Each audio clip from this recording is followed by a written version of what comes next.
नमस्ते। बहुत ही प्यारा तिलक के गीत लेके आयल बनी। आशा करतनी रहुआ सबके पसंद आई। अगर पसंद आई तो कमेंट में जरूर बताएब सभी कैसन लागल बा, और कमेंट करब सभी, शेयर करब सभी, सब्सक्राइब करब सभी। चलिए सुनल जाओ गीत। अरे कलसा की ज्योति से झरताणे मोती हो, कलसा की ज्योति से झरतावे मोती हो, जगमग अंगना दुआर है आहे, जगमग अंगना दुआर है, गह गह करे आजू घर अंगनैया हो, गह गह करे आजू घर अंगनैया हो, जुटल बागौआ जवार है आहे, जुटल बागौआ जवार है, बड़े बड़े लोग तिलक देखे आइले हो, बड़े बड़े लोग तिलक देखे आइले हो, देखेला सब कोई निहार है आहे, देखेला सब कोई निहार है,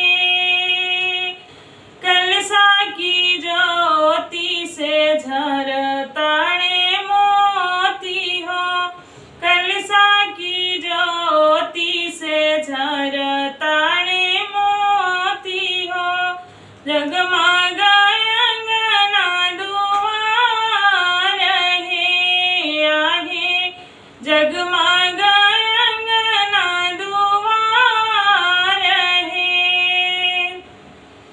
अरे लमहराया जूरी पसरी हाय दुल्हा हो, लमहराया जूरी पसरी हाय दुल्हा हो, लमहर वाकुल खानदान है आहे, लमहर वाकुल खानदान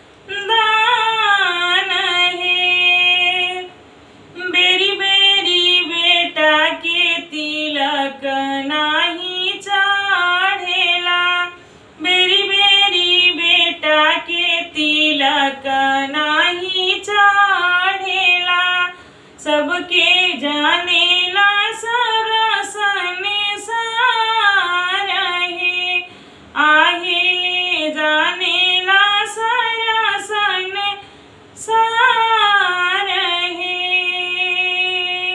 हमनी के नामवा हसैहा जानी अगुआ हो, हमनी के नामवा हसैहा जानी अगुआ हो, करली मन में विचार है आहे, करली मन में विचार है,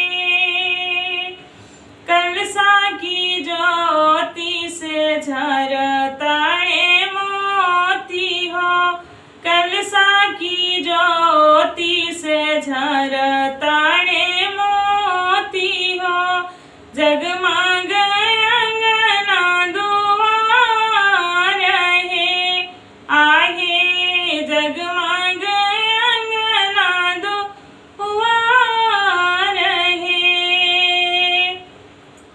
अच्छा लगी तो कमेंट में जरूर बताएं सभी। धन्यवाद।